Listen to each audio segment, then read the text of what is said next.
What makes Cleveland Public Theater unique compared to all of the other theaters in Cleveland is we don't do really classical theater works.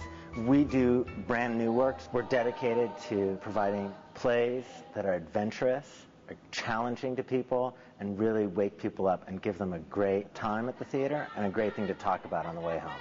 One of the great things about CPT is that we provide a really important service in nurturing new artists and new works of established artists.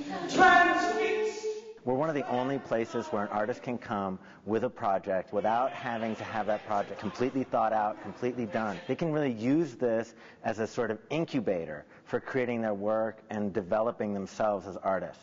And that's why a lot of the artists who've started here go on and have their plays done, both locally and New York, San Francisco, and Chicago.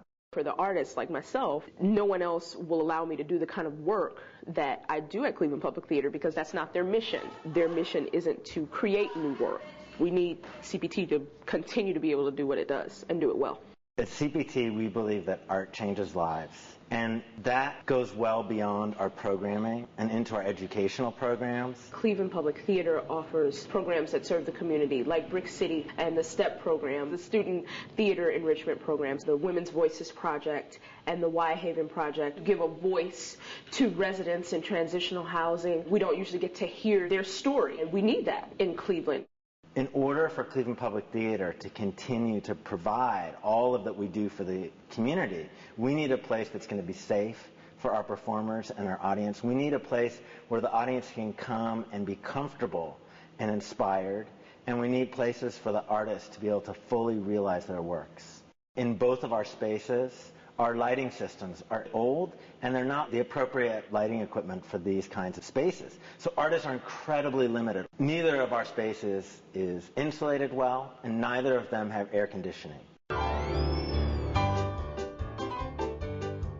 Near West Theater is a 29-year-old community-based theater arts program. We're involving ordinary people in experiences of extraordinary theater, Broadway-scale productions, at an affordable price for the community. We started in 1978 as an alternative for kids in the summer. There was a desire to create a program that would get kids off the streets and involved in something where they were contributing to the community, where adults could see that teenagers can be valuable, contributing members of this community rather than just causing problems. I was in the very first play of Near West Theater. I was just hanging out. It gave me the perfect opportunity to get off the streets, exposed me to a whole world of arts and culture, and I want that for my children. This theater isn't just people coming here to get away from their problems, and people aren't just coming here to escape everything in their life, but just because this theater enriches your life so much. The mission of Near West Theater is to involve the rich diversity of this community in a transformational experience of the theater arts that raises self-esteem and also builds community among the participants and also in a larger context. We need a new building because we've outgrown the one that we're in and because it's the next natural phase of our development. We also have no backstage area to accommodate the minimal 40 people we have on stage at a time. We also have no temperature control, which makes it very challenging for our audiences. That place has no air conditioning, and it still sells out. I mean, people go to the sauna called Near West Theater because that's how committed they are, but it's just not functional anymore. It's outgrown that place. Near West Theater really bring in a whole live crowd here. The Capitol Theater was built in 1921 as a single-screen, 1,200-seat movie theater. We plan to restore the Capitol as a 3-screen theater, maintaining the grandeur of the main auditorium with its beautiful decorative plasterwork, and dividing the balcony into 2 smaller theaters. I remember going to the Capitol Theater in the 60s. We're just going to be happy to see it come back. Even though we're older, we are still going to go down and enjoy the movies. I still enjoy going to movies. Patrons to the Capitol Theater will get to see quality independent films, art films, films from around the world that you can't see in the typical mall theater. Right now, the Cedar Lee is the only venue in Cleveland offering independent films. I run a club called the Indie Club, which is a gathering of independent filmmakers throughout the city of Cleveland. We usually meet at the east side. Having a film theater here in this neighborhood will also help me to bring all those independent filmmakers here so we can use the theater to screen our films, to work together, to collaborate. The financing model that we're using for the Capitol Theater is rather innovative, using historic tax credits, the conservation easement, and new markets tax credits. $4.5 million of the $6 million that we need to renovate the theater can be raised from equity that comes from tax credits. We have a major Cleveland bank lined up to purchase the tax credits. We hope that this model can be used for Cleveland Public Theater and Near West Theater. This innovative financing model is one that might be duplicated around the country to finance the arts. There's so much opportunity here and so much hope. The arts can be a catalytic engine for not only the Detroit Shore neighborhood, but the city of Cleveland as well. With Cleveland Public Theater and Near West Theater, and knowing that 40% of all the people who go to the Cedar Lee live west of the Cuyahoga, we know that there is a strong market here in the west side of Cleveland for an arts district. I can see a lot of activity, not only during the day, but evenings, weekends. We now have 4 more galleries than we had 2 years ago, which went from 0 to 4. We have a lot of small businesses here that offer very specific things for the people that will be coming into Detroit neighborhood. The diversity is what attracted me to this particular location, and having a storefront, there was a lot of traffic here, so I like that. They're developing the area. So it continually get better, starting to get better.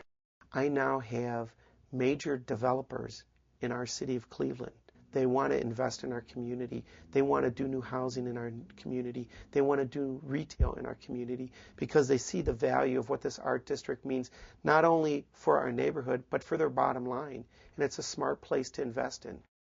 I came to this location. I've been watching the storefront for years. Thought it had so much character. The streetscape and theaters really got me excited about the neighborhood. I'm doing a pub restaurant, sort of an old-style pub, incorporating a few of my sort of old stomping grounds. One of the reasons for picking Gordon Square area was sort of goes on feeling with me. It was sort of hidden away and being close to the lake, like a good feeling, you know, a good vibe.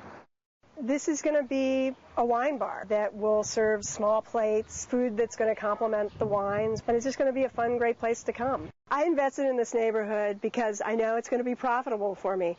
I know that people are going to be coming down here to the theaters, to see the films, to the galleries, and to the other restaurants. And I know it's going to be a prosperous neighborhood and prosperous for me. What's great about Detroit Shoreway and this project is that it provides a great place to live for businesses that would want to locate in Cleveland. So as we look at trying to create neighborhoods of choice, the steps that I think are being put together in a very comprehensive way are helping to build that kind of choice for people who would want to locate to Cleveland. Well, the idea of having an arts district in the neighborhood, it's just exciting to live in such a pedestrian-friendly neighborhood. This is a huge asset for the city that can help stem the drain of brains from Cleveland. Yes, New York City or Chicago might choose Cleveland, and the value's better.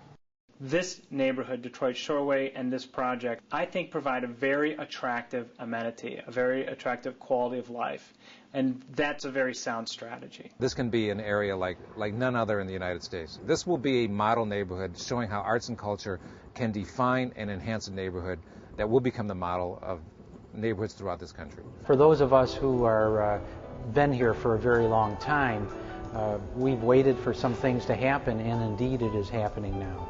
We've been growing for 29 years, and we're ready. The Gordon Square Arts District is going to succeed. Believe in the arts and believe in Cleveland.